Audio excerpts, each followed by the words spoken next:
би Солонгос улсаас мэдчилж байна. За өнөөдөр та бүхэнтэйгээ солонгосууд монголчуудаас хамгийн их асуудаг асуултуудын талаар танилцуулъя.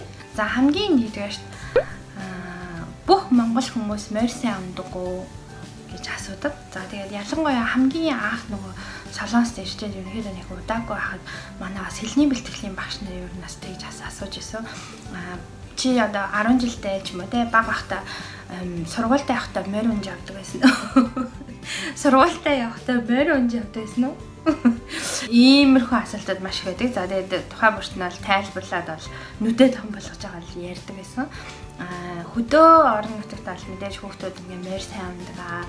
Хотын хүмүүс бол морь мэдээж бүгд сайн унахгүй тий. За тэгвэл монгол хүн бас гений байдаг болохоор хөдөө яваад амралтаараа явах ч юм уу ингээд хамаатны даавч ч юм уу ингээд очихороо морь маш амархан сурдаг. За тэгвэл хотод болохоор морь унж үзээгүй хүүхдүүд маш их байдаг. За би ч гэсэн бага ахасаа хэлж одоо морь унсан биш. Зөвхөн одоо ингээд орчуулагч гайд болсныхаа дараа морь унж сурснаа гэж бас хэлж байсан. За хоёрдугаар асуулт нь болохоор танай монголч чи хот байд юм уу те ингээд одоо Сеул Тайжан өдр гэдэг шиг хот суурин байдаг юм уу гэж маш их асуудаг. Таксины жолооч нар ч бай те хамт ажилладаг хүмүүс ч бай. За тэгээд оюутнууд ерөнхийдөө ингээд монгол гэл хэлэх юм бол шууд асуудаг асуултууд ийм байдаг байгаа. Гар утсаараа одоо интернет орж байгаа л те хот манай Улаанбаатарынхаа зураг эдрийг үзүүлээл гэнхээр нүд нь бүр орой дээр гараад ийм гоё хот юм уу ямар гоё юм ингээл би өстө ийм гэж бодсонгүй гэл. Яа тэгэхээр телевизээр нь ерөнхийдөө дандаа байгалийн те манай ингээд нүүдлийн соёлын талаар маш их гардаг гэж юм. Тэгэл хөдөөний айлуудын талаар мэдээж маш их гарна шүү дээ. За тэгэл хөдөө дандаа л гаргаад хахад бид нар чинь мэдээж тэр хүмүүс чинь те мэдхгүй юм чинь ингээл Монгол гэхээр нэг том тал байдаг л гэж ер нь бол боддог. За тэгээд тэр тал дээр ингээл морь унаал тэгээд бүх монгол хүмүүс нь тийм гэж ерөнхийдөө төсөөлөлтөд явдаг. Бид нар ч гэсэн Африк гэхээр л нэг цүлд нэг хар нөгөө нэг юуны жижигэн овоохоо шиг байшинтай тэгэл хүүхдүүд тоглоал явж байдаг гэж боддог шүү дээ. Тэгэхээр чинь Африк бас ч юм бол ямар олон хоттой тийм маш өндөр хөгжилтэй хотууд эдгээр нь маш гоё шүү дээ. Яг тэрнтэй л адилхан байхгүй юу? Гуравдугаарт нь болохоор надаас бас ерөнхийдөө солонгост амьдардаг монголчууд бүгд л баг сонсч байсан баг. Та телевиз байдгүй, интернет байдгүй, тий гар утас гэж байдгүй. За тэгэл хөргөгч байдгүй. Wifi машин байдгүй ч юм уу. Ер нь иймэрхүү асуултууд маш их асуудаг. Тэгэхээр одоо ч гэсэн ингээл нүүдлийн соёлоороо л амьдрал байж идэг гэж ерөнхийдөө ойлгохдгоо байдаг.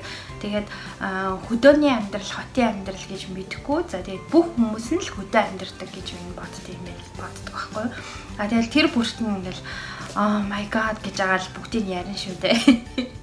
Хөргөгч байтугай ерөөсө бүхий л зүйл байна. Би багасаа одоо Sega тоглоом дээр ингээл PC тоглоомч юм уу ингээл гэртээ видео тоглоод үзээд ингээд явдаг гэдэл гих мэтчлэн бүх зүйлийг бол хэлж өгдөг. Яаж асуулт нь болохоор гэрт амьдэрдэг үү гэж бас асуудаг. Одоо орон сууц байдгүй апарт гэж ярьдаг солонгост болохоор апарт байдгүй те орон сууц гэж байд юм уу? Та нар гэрт амьдэрдэг юм уу те? Тэгээд яг л тэр нүүдлийн соёлоор нь л төсөөлөд байгаа байхгүй. Тэгэхээр шинээр би ч нэг зурагнууд үзүүлэл орон сууцнд амьдардаг, апартмент амьдардаг, одоо хотын хүмүүс бол ингэж амьдардаг гэдэг бүгднийг ингээд тайлбарлаж явдаг ёо амар хэцүү. Тэгээд солонгос гэлтгүй ерөнхийдөө хятад оюутнууд, тэ Япон оюутнууд ч бай ингээд найзлаад уулзаад ингээд явахаар бүгд адилхан асуулт асуудаг. Тэгээд 5 дугаар хамгийн их асуулт болохоор ер нь бүх солонгос хүмүүс гэж асуудаг. Чиний хараа чин бүр бүчээгүү. Хараа чин бүргэцэг сайн уу гэж маш их асуудаг. Холын хараа сайн уу? Яа тэгэхээр ингээл байнга тал нутаг хараа те. Байнга ингээл байгалаа уул усаа хараа ингээд нүд чинь маш сайн байдаг гэсэнтэй ингээд тэгэхээр бүх монгол хүмүүс тийм биш ээ. Мэдээж хөдөө байдаг. Хөдөө удаан амьдэрсэн те. Манай нүүдлийн эмээ өвөнөр ах эгчнэр маань маш сайн холын хараатай. Бүр тэр нөгөө уулан дээр байдаг байгаа хонь ямаа одоо тий хонь ямаа ишиг гэдэг бүгднийг хараад мэддэг шүү дээ. Тэр одоо дамдангой хонь явж ийн ч гэдэг юм уу. За тэр одоо тэр нэг одоо хээр алагмаар тэрний батагийн хээр алагмаар хайж гад юу гэл бүгдийг мэддэг ш. Бид нэр хөдөө очиад харж чаддаг юм хөдөөнийхөө сайн хараад байдаг шүү дээ. Яг тэрнтэй л адилхан бүх хүмүүс нь хараа сайтай гэж боддөг юм байна лээ. За тэгээд үгүй тэрийг бас дахиад ингээл тайлбарлаж өгнө. Тэгэхээр тийм байсан юм уу. За. Ерөнхийдөө бол Монголын талаар ойлголт ерөнхийдөө маруухан байдаг шүү. Ганц одоо Солонгос ч гэлтгүү те Америкт, Европт ч гэж юм уу, Хятадд ч гэж юм уу. Ерөнхийдөө Монгол гэхэр хүмүүс маш амар гайхаж хүлээж аваад Чингис хаан гэж тэгж хүлээж авдаг ерөнхийдөө. Дараачихын 6 дахь талаар ерөнхийдөө маш хүйтэн орон гэж боддог. За мэдээж Солонгосын хувьд бол маш хүйтэн шүү дээ. Гэхдээ байнга л ер нь нэг тийм хүйтэн уур амьсгалтай гэж боддог байхгүй. За тэгэхээр мэдээж үгүй монголчин дөрвөн уур амьсгалтай. Яг Солонгостой адилхан. За тэгээд өвлөн мэдээж хүйтэн байдаг. За хавар нам нь бол жоохон сэрүүн талтай. Гэхдээ манай орон бол дөрвөн уулалтай юм аа гэж тайлбарлаж хэлдэг байгаа. Энэ болохоор өвөр Монгол, ар Монгол гэж яг яасын, юу юм гэж бас асуудаг хүмүүс байдаг. Өвөр монголчууд одоо юу юм хятад юм уу, ар монголны хятад юм уу ч гэдэг юм уу ингэж бас асуудаг хүмүүс маш их байдаг шүү. За тэгээ 8 дуурт нь болохоор монгол хэл гэж тустай байдаг юм уу? Та нар хятадаар ярьдаг юм уу? Орсоор ярьдаг юм уу? Ямар хэлээр ярьдаг юм гэж маш их асуудаг. Тэгээд монгол хэлийг сонсчоод солонгос хүмүүс орос хэлтэй ямар төстэй юм гэж бас маш их хэлдэг байгаа. За тэгэхээр тэр бүрт нь ингээд тайлбар тавиад ингээд тайлбарлаад явдаг гэсэн. Солонгос хүн бишээс юм уу? Ямар Солонгостой адилхан царайтай юм ч гэдэм үү тэгж бас хэлдэг.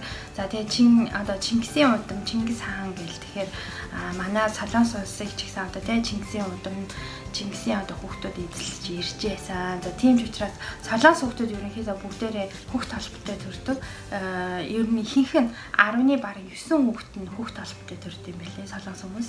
10 дугаарт нь болохоор монгол хүн гэхээр чист арх амар сайн даадаг бахтай гэж бас хэлдэг.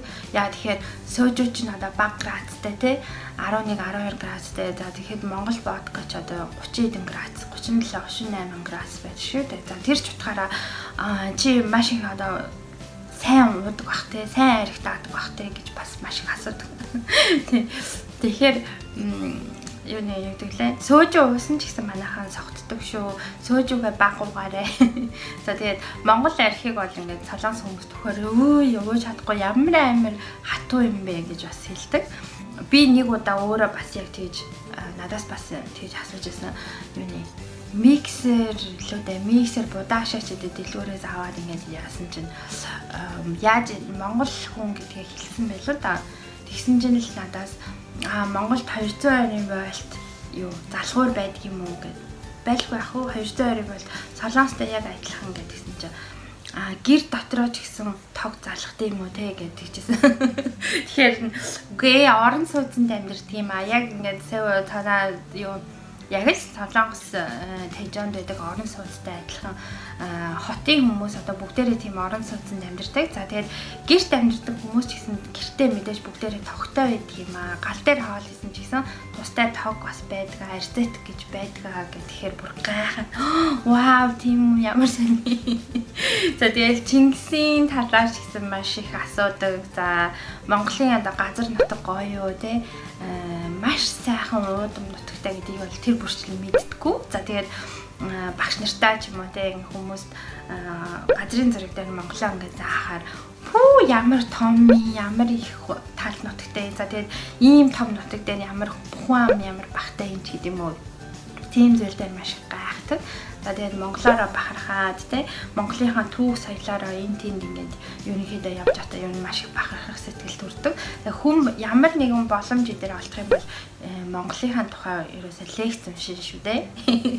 Яа за тэгээд надтай ерөнхийдөө солонгост амьдарч байгаа юм манай монголчууд ерөнхийдөө бүгд адилхан бодолтой байгаа. За тэгээд сэтгэл хэсэгт та нараас бас ямар сонин асуулт асууж исэн бэ талаараа бас хуваалцаарай. Бусад хүмүүстээ сонирхолтой байж магадгүй.